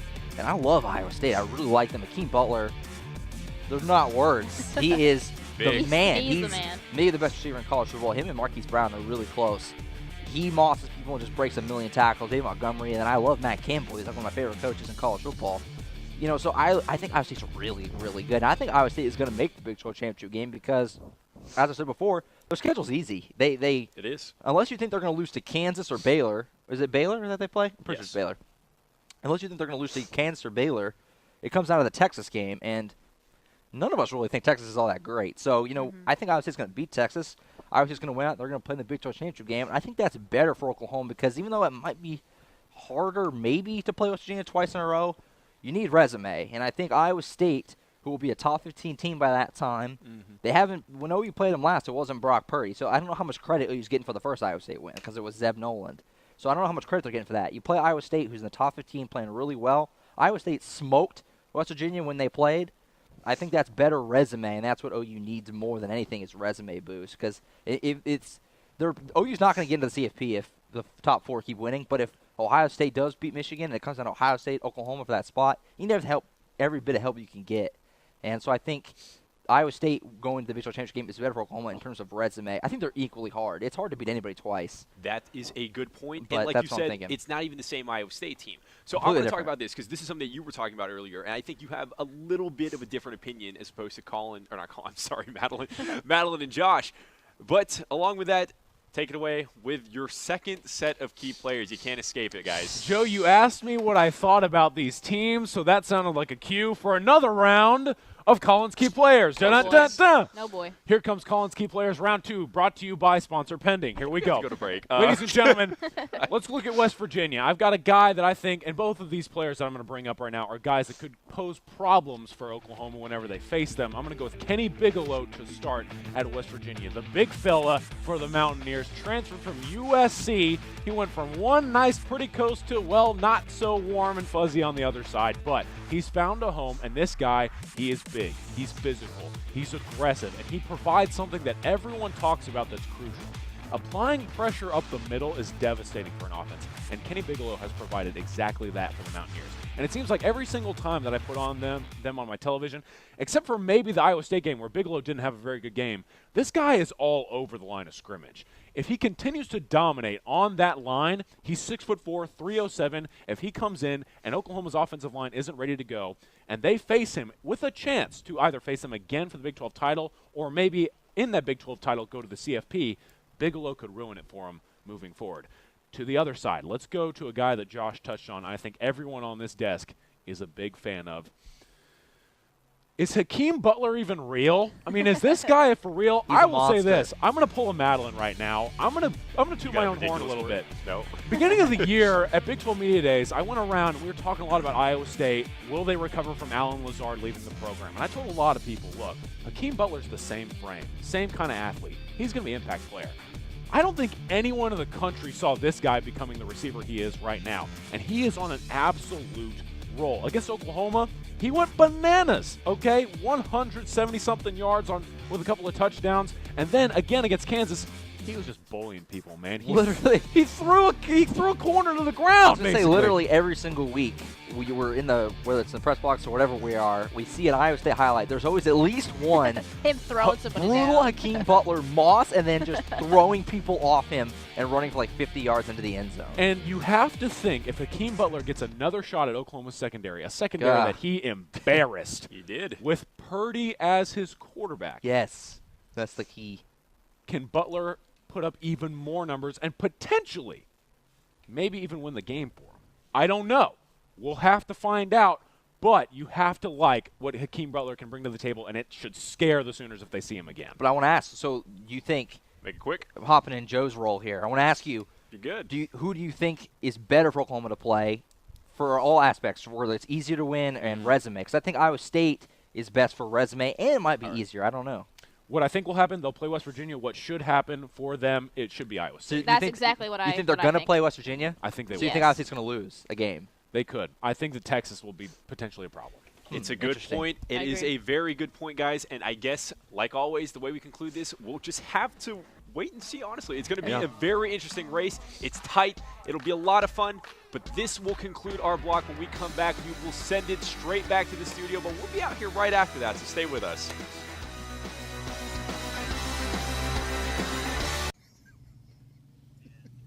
Welcome back to GamedayU. Welcome back to GamedayU. I am here with Murphy and Banks. They are superstar OU tailgaters. Guys, how long have you been coming out to this spot? Oh, about since 85. Yeah. Do you guys ever get tired of each other this early in the morning on game day? Every time. Yeah, always. Always. We can't believe we put up with each other. He's been here since 5. I only got here at 8, so I'm the late guy. He was way behind schedule. Way behind? Okay, so you guys have been coming for a long time, so you've been to a lot of different Bedlam matchups. What makes Bedlam different than a normal game that you guys come and tailgate for? Well, OSU is kind of like having a retarded cousin. And you can either be embarrassed by them or you can take them downtown and show them off. And I've always been a take them downtown and show them off kind of guy. So, you gotta love the Aggies, but they won't show up today. They turned all their tickets back. Yeah. We're not going to see any orange at all. We're not going to see any orange at all today? No, not at all. They not won't at all. be here.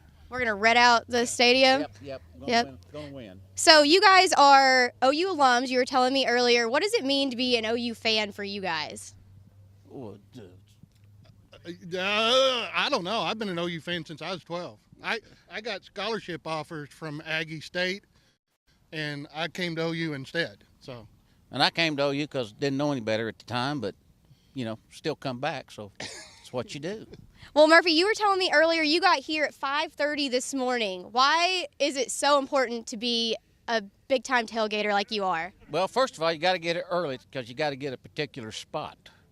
And so we get the same spot. We've been tailgating here forever, so that way you can set your cooking up in your bar and you set everything up at a certain time and then let the party begin. We meet people all over the country, and all we have to say is find the pool, look west, and scream Murphy, and you found it. And it works. And we get fans from the other schools that always come by, and we've got special fans from Iowa State, and we've got special fans from Nebraska.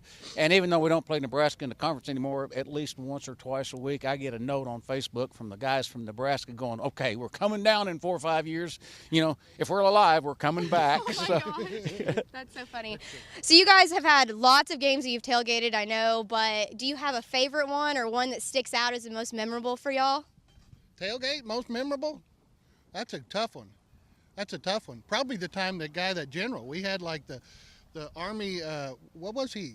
He was commanding general of all special forces. Yeah, he came to our tailgate. And he'd come down with the Golden Knights 4 or 5 years ago.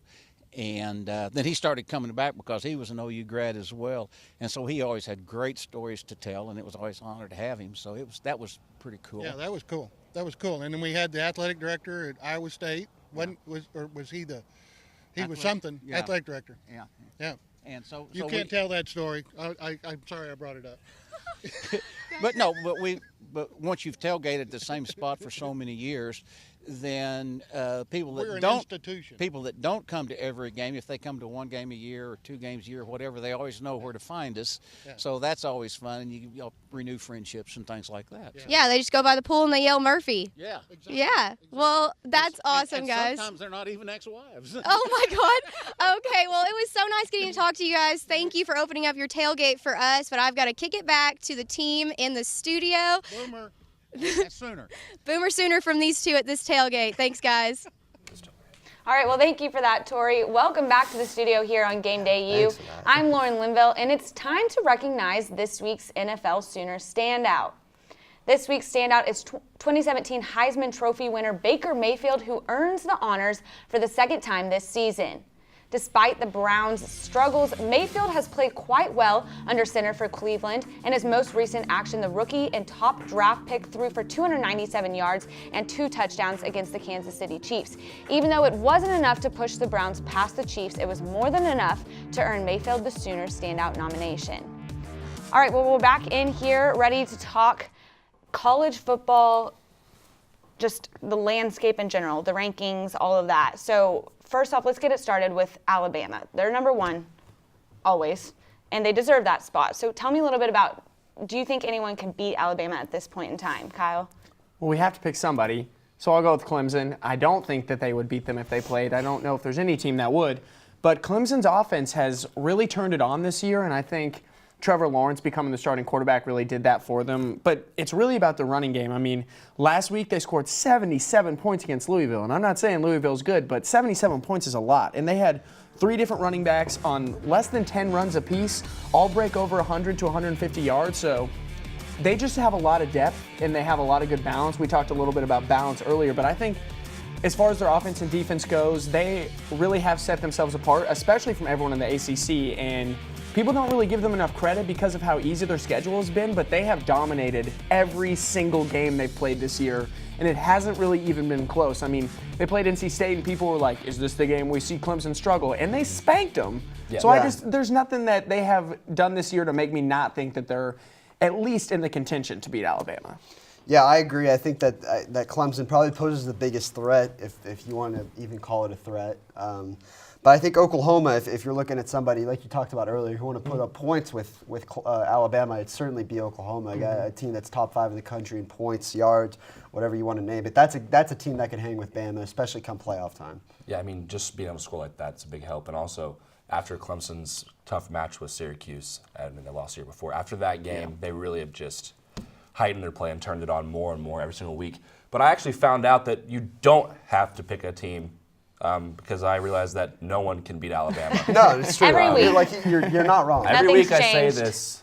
This is the best team in college football I've ever seen in my entire life. I think this is the best college football team of all time. They have the most efficient offense still, and just 0.6 of a point behind Clemson for the most efficient defense in college football. They didn't let LSU score a single point last week. Not 1 point. They didn't let the number 3 team in the college football ranking score 1 point. That's insane. Tua finally threw his first pick, so there's a little bit of a negative, but I still think that he's a perfect player. I think he's the most. Jerry Jeudy is averaging 22 yards per reception, and they have 2 running backs with over 500 rushing yards to go along with that NFL caliber loaded defense. Nobody is stopping this team. The only team that can stop this team is themselves if they decide to self-destruct. So I don't think that there's going to ever be anything that comes close to derailing this team. Everyone says it. We might as well throw in the towel on this season or something. It just seems that the disparity between Alabama and everybody else It's is like insane. the NBA. I mean, it's like you have the Warriors and then you have everyone else. It's just crazy how dominant they are year in and year out. And this year is no different, except it might be because they're probably better than any Alabama team we've seen. Because they have a quarterback. And I mean, when you have a quarterback like that, along with the loaded team on both sides of the ball that they always have, it's just crazy to watch. Sometimes I go to sleep at night and I literally dream, man, what if Tua had like Julio Jones? Or what if Tua had Amari Cooper and it wasn't like McCarron or McElroy that had those players? All right, let's go ahead and take a look at the top 25 rankings as they sit right now so we can kind of discuss a little bit more in depth. You know, we have Alabama at 1, Clemson at 2, Notre Dame 3, 4 Michigan, and then from there, 5 Georgia, 6 Oklahoma. And then 7 LSU.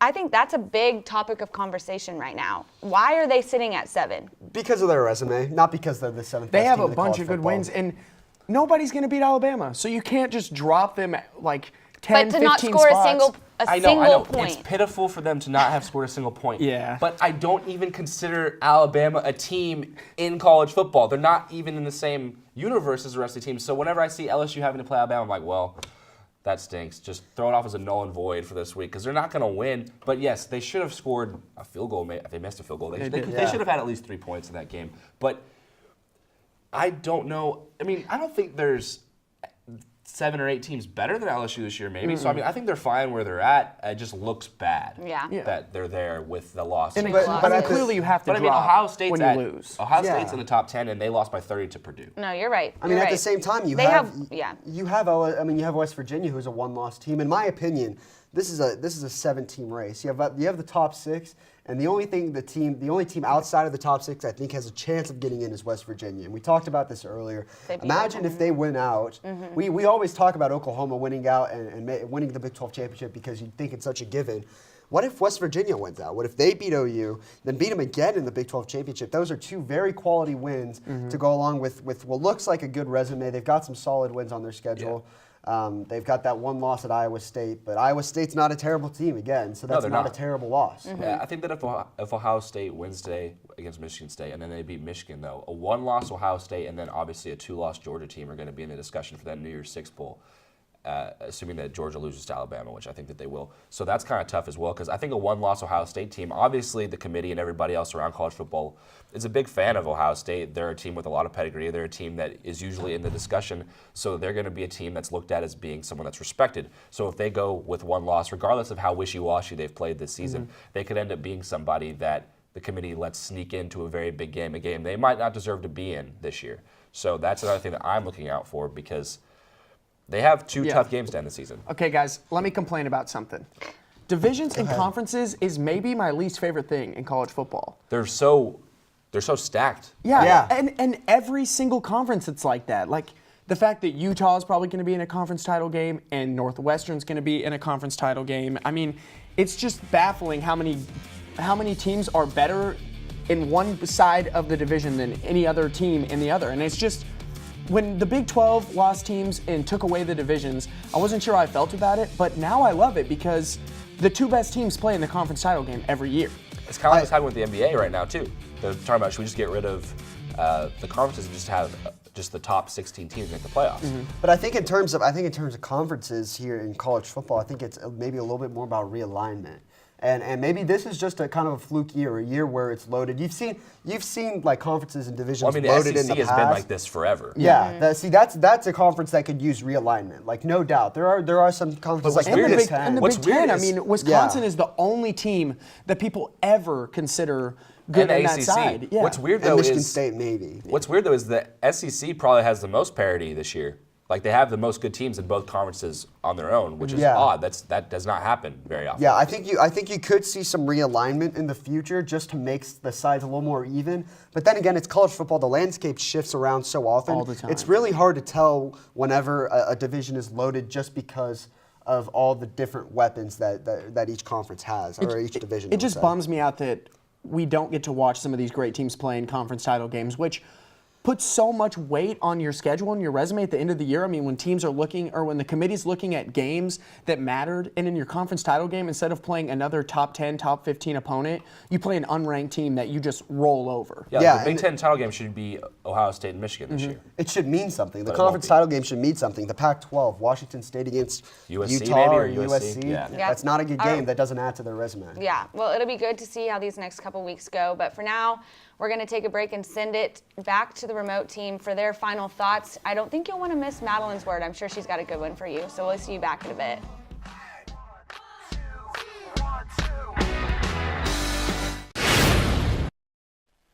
Welcome back to Game Day U. This is it, guys. The best segment, the last segment for us at least. It's your favorite. My favorite Joe's segment. time to shine. You know, our final words, our call-outs, and our score predictions. And without anything else to say, Josh, let's go ahead and get started. With word? With I was word. read the order. Words Word. on Okay. first. Humiliate. We've done this like 9 weeks now. I mean, I've done a lot of game day use. Like I'm always like, is it word? All right, so my word's humiliate. You got Kyler saying I'm not a fan of Stillwater. Justice Hill's Instagram post calling Robert Barnes and Trey Norwood little kids and boys. You got the back and forth. Justice Hill saying I wouldn't care if I got recruited by OU. I wouldn't have gone there. All the trash talk's going back and forth. As I said earlier, this is like the one day a year where Oklahoma just exerts all their energy on Oklahoma State and humiliates them and puts them into that little brother role that they like to put them in and blow them out of the water. We've seen them do it several times the past few years. Last year was one of the closest ones in the last, since in the Baker era at least. So humiliate's my word. I think Oklahoma wants to humiliate Oklahoma State. I think they are going to humiliate Oklahoma State. Humiliate. That's where I'm going today.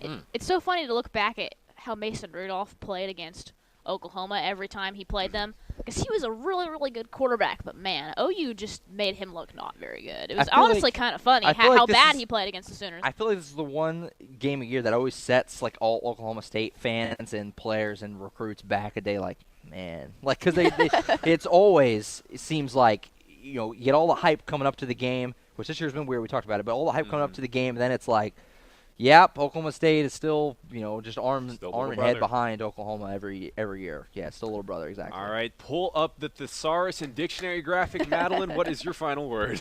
My final word's not too crazy this time. It's pandemonium. If you don't know what that means, it's basically a fun word, a wild, noisy, crazy uproar. A bit of a hullabaloo, yes, you could say that. Thank you for bringing that up. I bet a synonym for pandemonium is probably bedlam. It is. I was about to say that. Oh, I stole your thing. Cool. I pulled a U. That's right, Josh. It is bedlam. It's going to be crazy. It's a rivalry game.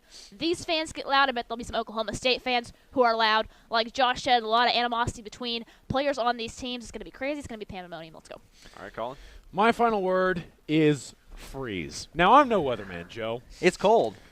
But it's cold. It's really, really cold. But that doesn't even have anything to do with this point. In my opinion, when you look at this game, Oklahoma State has an offense that can get the ball rolling. And I think especially because of the weather, they're going to try and give it to the guy that Josh mentioned earlier, Justice Hill. He went off last year against Oklahoma, over 200 yards on the ground. When he steps in, when this Oklahoma State offense takes the field, you have to freeze them in their tracks early and often. If they cannot build momentum in the first quarter, the first drive, it will be difficult for this team to get anything going the rest of the game, especially if Oklahoma comes out and runs the ball with this newfound momentum of Trey Sermon and Kennedy Brooks. If you freeze them in their tracks, there's not a lot that the Cowboys can do to get it back. Okay. My final word will be rerun. No matter what you see, no matter how this game goes, you might think that there's a sliver of a chance that this OSU team can come into the Palace on the Prairie and take a win away. But at the end of the day, you know how the movie works. You know how the guys at OU are always going to be the winners, and it's year in, year out. They might make it close like they have before, but at the end of the day, it's going to be very hard to see that 80% all-time record doesn't get a little nod after today. All right, let's keep going. Call out. I'm going to go with Kyler Murray, QB1. Who's that? He's this guy who plays quarterback. He had a weird week. He's had a weird year. It's been the Kyler Murray show all season long. He's come down to the end of his football career here in the last few games before he heads off to the Oakland Athletics organization for baseball. Earlier this week he said, I'm not a fan of Stillwater. He's caught a lot of heat from Oklahoma State fans about that. And as a lot of Oklahoma State fans have reminded me on Twitter, he went 1 for 12 in Bedlam baseball this year. This is his one shot at Oklahoma State in football. Let's see how he does. He dropped probably his one shot at Texas, we're assuming, unless they get a miracle rematch. Let's not drop his one shot at Oklahoma State. Revive's not the word. Make up for whatever. Make up for the Bedlam baseball. Let's see. Kyler Murray's going to be a huge game today. Pad that Heisman resume. Had the 2 interceptions last week. I feel like he wants to really show out today. I'm going to go with the other K. Murray. Kenneth Murray this time. Now I'm getting flashbacks of when I think you called out Kenneth and I called out Kyler in the show. I don't ever called out Kyler before. Maybe you I don't know. Anyway, I made the same joke. I'm going to go with Kenneth Murray. Not really because of him specifically, but just because he's the leader of this Sooner defense. As we've been talking about, they've been getting slowly better. Barely got the job done against Tech, but got the job done. You're going in to win. It's really important to play good defense. You're getting into these better offensive teams going forward, going into the Big 12 championship. Potentially a playoff, at least a good bowl game. So you need to help your guys really show out today and show out these coming weeks, really show the entire country what this defense is really made of. My call out, Joe, I'm going with the Sooner special teams. Now, beginning of the season, it looked like Shane Beamer and his hiring had reignited that side of things, right? Beamer ball had officially arrived in Norman, Oklahoma, and then a couple of games in, and it's been boring the whole way through. But I mentioned it earlier in the show. Oklahoma State not only had 12 penalties against Baylor, they were even more of a hot mess. They had a punt blocked. They missed 2 field goals. They tried to fake one, and they couldn't get it done. I don't know if you're going to see a similar performance to that today. If you see anything even close, the Sooner special teams needs to step up because those are defining moments in a football game. Special teams plays make or break a moment in any given football game. A big-time field goal, an effective punt, anything along those lines, Oklahoma State has to make sure they don't slip up on special teams again. And if the Sooners can create something, create some momentum in the third aspect of a football game, that's just another added boost and another added reason why they should dominate this game. Okay, fair enough. Call out, I'm going to quote a tweet, don't write checks with your mouth that your feet can't catch. Curtis Bolton, you had 3 tackles last week against Texas Tech. Who tweeted that? I think it was him. No, it absolutely was. But, hey, that's my thing right here. Last week, 3 tackles. You've been one of the team's biggest presences, and last week wasn't the case. Make that the case this week. We've talked about this. There's going to be a lot of rushing. There's going to be a lot of chances for you to insert yourself into this defense to make a statement, to quote Colin's word, to freeze OSU. So let's keep going. Josh, score prediction. Give me Oklahoma big, 62-24 Sooners. Wow. I think Kyler Murray accounts for 7 touchdowns today, passing and rushing combined. I think Robert Barnes gets an interception today. And I think Taylor Cornelius fumbles once today. I think Kenneth Murray. Back-to-back pick These twos. are so specific.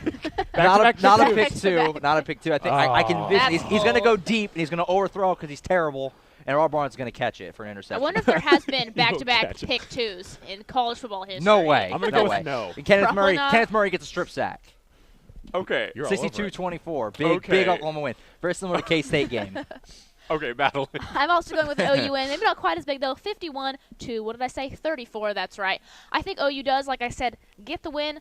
But this is a rivalry game, and Oklahoma State tends to put up a lot of points against this Sooner team. They do it year in and year out, even with Mason Rudolph not playing very well. They just have a lot of offensive weapons in the running game and the catching game. So I think we see a win, but not a huge win. I agree with you to a degree. I'm going to split the difference a little bit there. 55-34 for me. Oh, shoot. I think that if Oklahoma State comes out and they have just one small opportunity to get something positive for themselves, they can make this game a little bit more interesting than it really should be. Let's be honest. All of the fire and the energy in this football game is on the orange side of things, right? The Crimson hasn't really cared the entire week. They just need one key moment. One key play to validate to themselves that they can hang in there. And from there, this thing could derail. However, if they don't have that opportunity, the Sooners derail them. I'm going to go 55-34. Shouldn't be too interesting a game, but it could be if the Sooners don't step up. Okay. I agree with you on that very same note. It could be interesting. There is potential. As I said with the rerun example, it could be very well one of the closest games OU plays, but at the same time, it couldn't be. So I'm going to go with 55-27, just a little off for Colin's score. OSU kicks the most field goals. They've attempted the most field goals in the Big 12. I see that being another trend today, just given how they play. So we'll see that score, hopefully, because I have almost gotten it right once this season. But, guys, let's go ahead before we send it out. Do you have any final thoughts on this game? I do. I see this stat every year, but it still blows my mind. Oklahoma State has, 18 total wins against Oklahoma? Mm-hmm.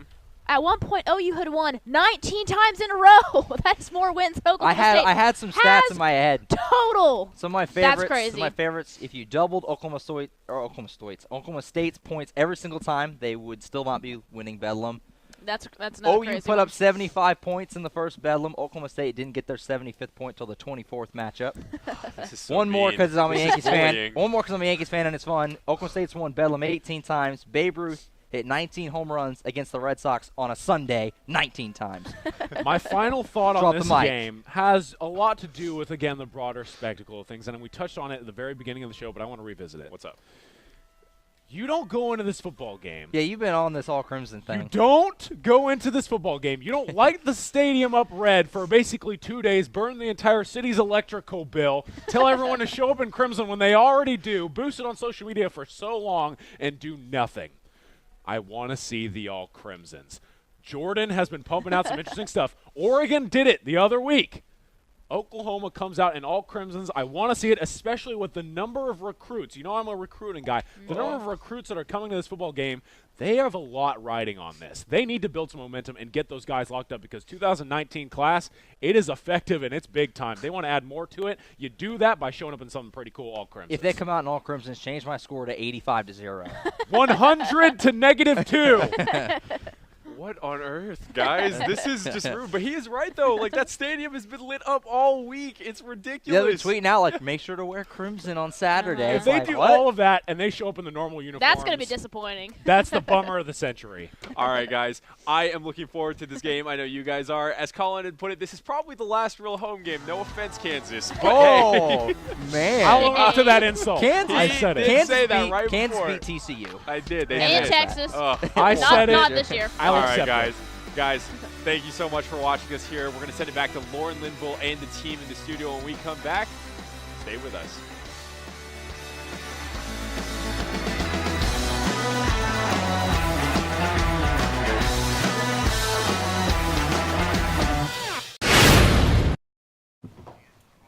Welcome back inside the studio for our unfortunately last segment of today's show, but we're going to go ahead and start talking about some big games today and who you guys think is going to win. I'm happy, Yes. Excited. Spencer's into it. All right. How big are these games? Not very big. They're not that big. Not that big. We'll About go ahead and this talk. It was hard. It was a little bit of a Sort of big? yeah, Okay. tough slate here. But our first game, we're going to talk about Ohio State, number 10, at 18, Michigan State.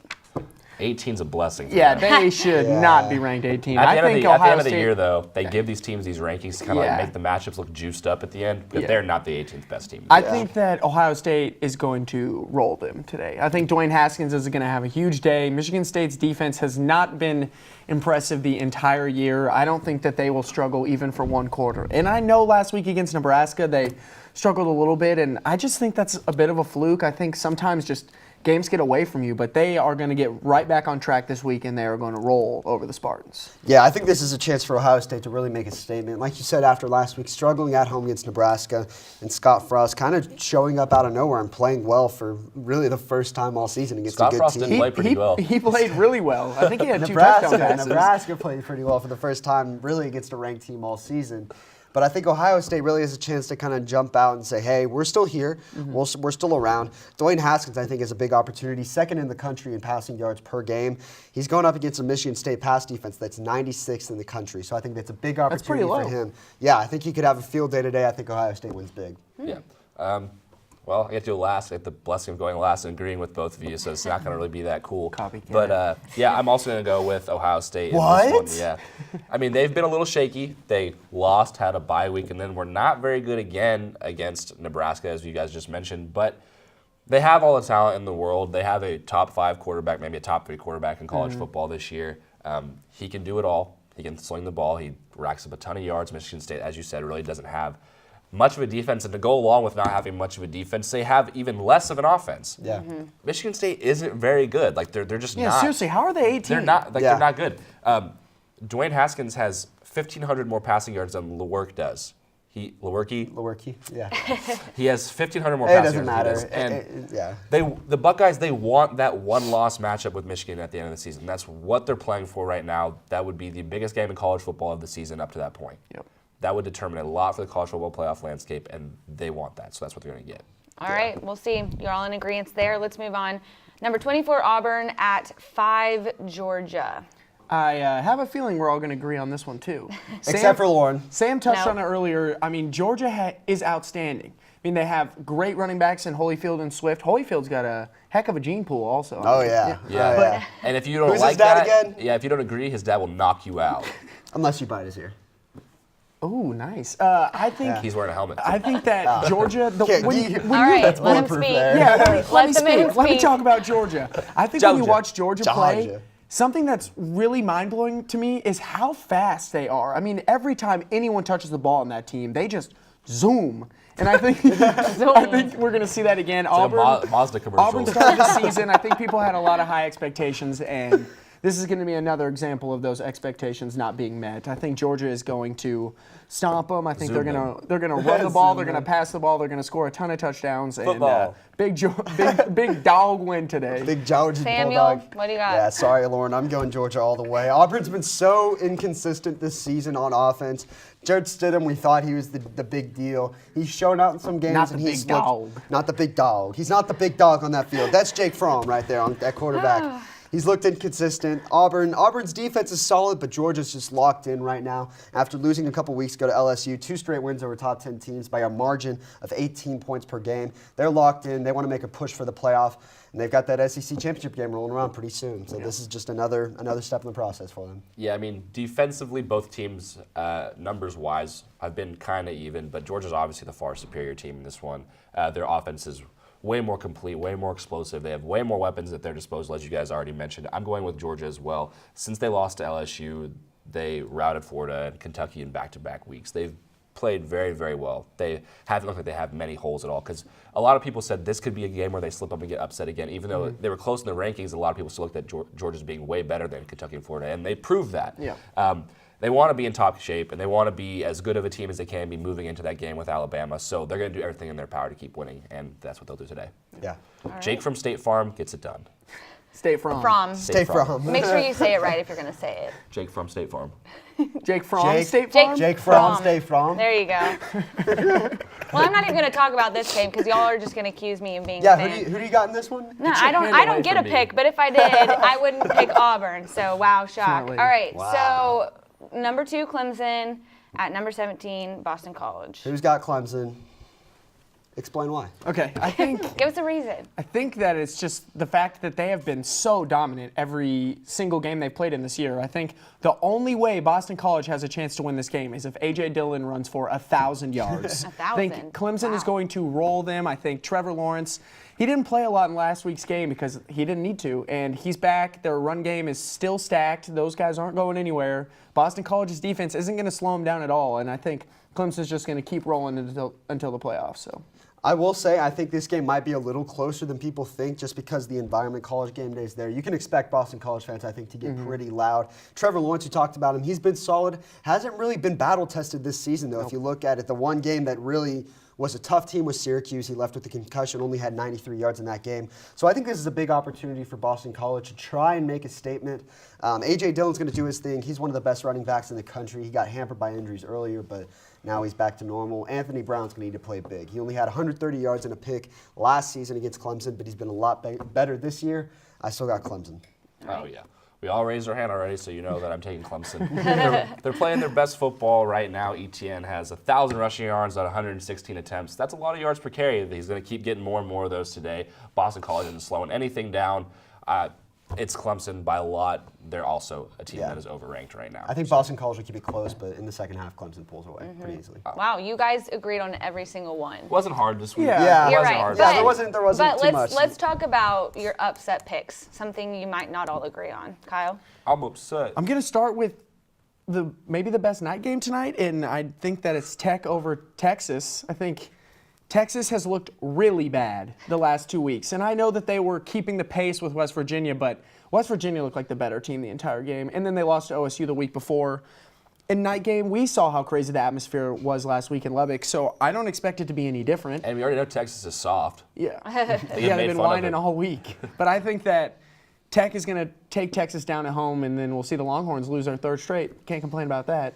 I'm not going to lie. I had that pick earlier this week, and then Kyle took it. He swooped in. No, you were quicker to the draw. So you guys are in agreement. I think Texas Tech will beat Texas just from the atmosphere last week. You know what? I think so too. All right, let's wrap it up. We're done. No. We're done. Sam, let's hear yours. I'm gonna go out on a limb a little bit. Penn State has lost 2 of their 3 games this season at home at University Park. They haven't looked good at home. Penn State is also 78th in rush defense, averaging 177 yards per game. You know what running back's coming to town this weekend? I think Jonathan Taylor. Jonathan Taylor, who happens to lead the country in rushing yards per game. He's going to have a big workload today. Alex Hornibrook is still questionable with a concussion. I think this is a big chance. Either way. He's already either way. Their freshman's a little worse, but they're going to give the ball to Jonathan Taylor. I think he's going to have a big workload today, and you could see Wisconsin come into University Park and shock the Penn State Nittany Lions. I see Will it you happening. though? Will we? Be definitive with me. Yeah. I wouldn't have picked it. I'm sticking to my pick. I couldn't go with Texas Tech, so I'm going with Wisconsin over Penn State on the road. All right. Let's hear it. I think that Baylor is going to beat Iowa State this week. Whoa. Yeah, Iowa State's looked great, but Baylor has a better Big offense. 12 They got some picks. huge weapons out there on the flanks. Iowa State's a 14.5-point favorite if you're into the betting, so it might be a good one to hang your hat on at the end of the day. Say you made some money off of that one. Say, thanks, Spencer. I made some money off that game. Like, you're welcome, guys. Thanks for watching. If the Bears pull this win out, they clinch a bowl for this season, which is big. A lot of people didn't have them as being anything this year. A lot of people said they might just be a 3-1 Baylor team. Bears bowl bound. They're gonna win today. That's better than Big Baller Brand, isn't it? Yeah. More B. All right, Quadruple B. really quick, what do we think of the game today? Oklahoma's game. It's gonna be fun. It's one of the best games of the season every year. Fun. I think OU's offense shouldn't struggle at all. I mean, OSU's not going to pose any threats on defense. So if Kyler Murray can get rolling and Trey Sermon or Kennedy Brooks can break out and have a huge game, I think that it will be no problem. Yeah, I predicted 56-24 OU. I really don't see them having a lot of struggles with this one. 49-24. Sooners win. almost Sooners copied win mine. big. Way to go, Bedlam. All right. Congratulations. Who do you think your MVP of the game is going to be? Man. It's Kyler every week. No. No, it's not Kyler this week. It's going to be Kyler I think we Murray. need to see more from Hollywood. I feel like he's been. Yeah, he's he's been mixed out the last He's couple getting weeks. lost in the shuffle, but they've worked so many receivers in. So Mark it this down. is a good week for him. Grant Calcaterra scores 3 times. What? Three I'm going to write that times. down. I need a pen. Don't bet on Amazing. that if you're going to listen to borrow that Spencer pen? as I'm far gonna as write stuff to that bet down. on. There you go. Calcaterra. All right, guys. Well, thank you for joining us in Keep the going. studio today. That's all we have time for today. But see us back here, same time, same place next week for Oklahoma's Calcaterra, 3 TDs. All right, Samuel. For Oklahoma's last home game of the season, it'll be a sad time, possibly our last game day of the season too. So No. we're not crying, you're crying. Way All to right, ruin the thanks, mood. guys. I'm not crying.